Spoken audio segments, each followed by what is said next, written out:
Allison engines for a really long time. He has a history here with the museum. He's actually worked on all the Allison engines that we have, which would be P51A, P40, P38, all of them.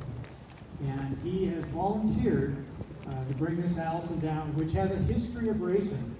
So it should be fun. This is an engine that has a lot of history, way before the Merlin started. This engine's out there.